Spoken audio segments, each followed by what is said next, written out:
The closing process should not be a mystery. You should not be confused about what's happening in the closing process. A real estate attorney, I've done thousands of closings, and the process, the structure is the same every single time. So I'm going to go through the process, demystify it so that you can feel empowered, whether you're buyer, agent, seller, lender, whatever you have, and let's just clear it up so it does not feel like a mystery anymore. First of all, what is a closing? And it is the legal and financial process where property changes hands from one person or entity to another person or entity. But there's a pretty important distinction. In North Carolina, the standard offer to purchase defines closing a little bit differently than it defines settlement. And a lot of people use closing interchangeably with when they really mean settlement. So the appointment that you go to when you're signing all your documents, a lot of people call that closing. That's okay, you can call it that. But what that really is settlement. That's the signing of papers, the delivery of the documents to the escrow agent. And closing is not complete until settlement has happened, all of the funds are in place, the deed has been recorded,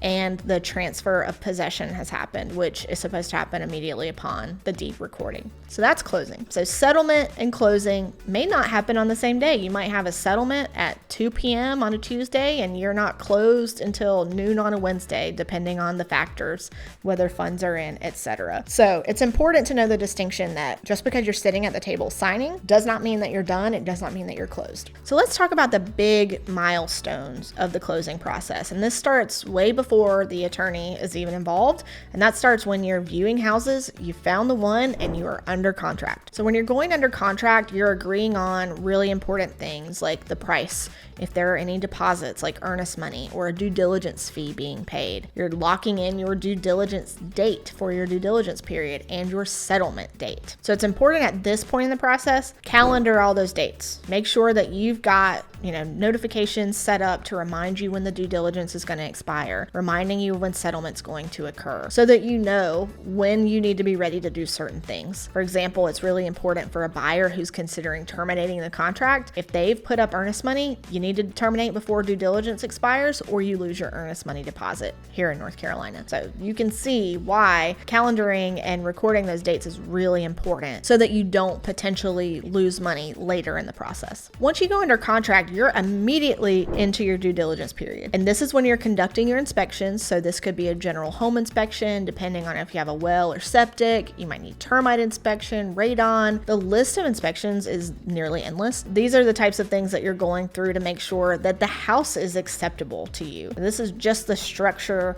the land, etc. But while that's going on, your attorney is conducting the title search to make sure that the legal concept of title, which is not the physical deed, it's the theory of title, whether your ownership is going to convey without any sort of defects. That's what your attorney is doing in the background, usually during your due diligence process. Now in North Carolina, title defects have to be remedied by the seller in order to close and to pass clear title. So if a title defect happens to be discovered after the due diligence date and the seller's unable to remedy it, according to the North Carolina offer to purchase, that would be a breach of contract and the buyer would have certain remedies to be able to get their earnest money, due diligence, etc. back. So while most attorneys try to get the title search done super early, there are occasionally things that can't be found out until, let's say, a survey is turned back in. Maybe you don't get the survey back until due diligence has expired. If there's a title issue discovered there, then the seller is still obligated to fix that issue, at least in North Carolina they are. Now also during this due diligence period, a buyer has the right to terminate for any reason, whether it's a good reason, a bad reason, what have you. But if you've put up a due diligence fee, that is generally non-refundable unless the seller has committed some type of breach. So if the seller has not breached and you have just decided this is not the house that you want, your due diligence fee is gone. You're not getting that back. And that's important to know that, you've got your due diligence period. It maybe influences how much due diligence fee you're willing to put up, especially if you're not so sure about the house, but you're hoping the inspections will make you feel more comfortable. Perhaps you don't want to put up as high of a due diligence fee. Whereas if you're really sure about the property and there's almost nothing you'll find that will make you cancel, then it's less risky to have a higher due diligence fee. Now, concurrently with the due diligence period and even after all the way up to the closing, this is where your attorney is working with your lender to get the loan documents, working with the seller's payoff lender to get payoffs, ordering HOA dues and estoppels to make sure that there are no HOA liens affecting the property property. As I mentioned, they're conducting the title search and informing people of title issues that need to be remedied, and also preparing any other documents needed for the closing not prepared by the lender, getting figures together, balancing closing disclosures, and working with you on scheduling the closing date. Now, provided all of those things go smoothly and you haven't terminated the contract and there's not some title defect, you actually get your lender's approval and you've passed all your lender's underwriting conditions, which by the way is also happening concurrently with the attorney's process and your due diligence period, then you're getting to signing day. So you're going to your signing appointment and you're going to sign a loan package if you have a lender, and depending on the lender,